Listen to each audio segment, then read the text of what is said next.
Covid కొత్త variant వచ్చేసిందని పలు దేశాల నుంచి వార్తలు వస్తున్నాయి. మహేష్ బాబు సతీమణి నమ్రతా శిరోద్కర్ సోదరి శిల్పా శిరోద్కర్ తనకు కరోనా సోకిందని చేసిన ప్రకటన వైరల్ గా మారింది. ఈ క్రమంలో కొత్త వేరియంట్ పై చర్చ ప్రారంభమైంది. సోషల్ మీడియాలో కొంతమంది మళ్లీ కరోనా వస్తుందని ప్రచారం ప్రారంభించారు. ఇదిగో అన్ని కేసులు, ఇదిగో ఇన్ని కేసులు అని అప్డేట్స్ ప్రారంభించారు. కొత్త వేరియంట్ల పేరుతో ప్రజల్ని గందరగోళానికి గురి చేయడానికి ప్రయత్నిస్తున్నారు. ఇదంతా అప్పుడప్పుడు జరుగుతున్నదే. మెడికల్ మాఫియా డబ్బు పిండాలనుకున్నప్పుడల్లా ఇలాంటి ప్రచారం ప్రారంభమవుతుంది. కరోనా అనే దానికి మందు లేదు. పూర్తిగా జలుబు, జ్వరం లక్షణాలతో ఉంటుంది.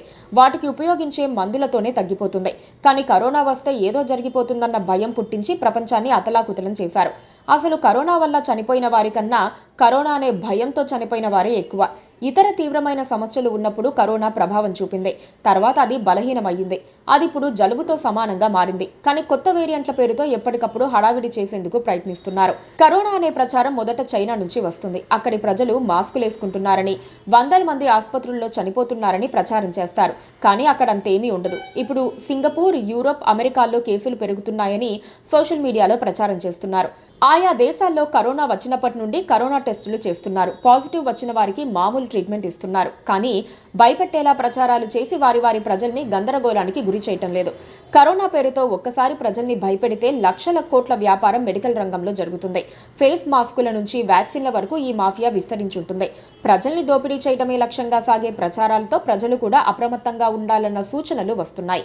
కోవిడ్ గురించి ప్రజలు భయపడటం మానేశారు. కరోనా సోకినా ప్రత్యేకంగా వైద్య చికిత్స లేకపోవటం, సాధారణ మందులతోనే తగ్గిపోతూ ఉండటంతో జలుబు, జ్వరం లాగానే ట్రీట్ చేస్తున్నారు. కరోనా టెస్టులకు కూడా ఇప్పుడు పెద్దగా ఎవరూ ఆసక్తి చూపించడం లేదు. గతంలోనే ఈ అంశంపై ప్రజలు తేలిగ్గా తీసుకోవటం ప్రారంభించారు.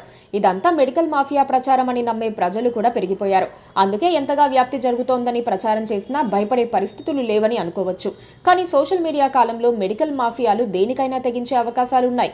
అందుకే అందరూ ఎవరి జాగ్రత్తలో వారు ఉండటం మంచిది. Please subscribe to KTV Telugu. KTV Telugu.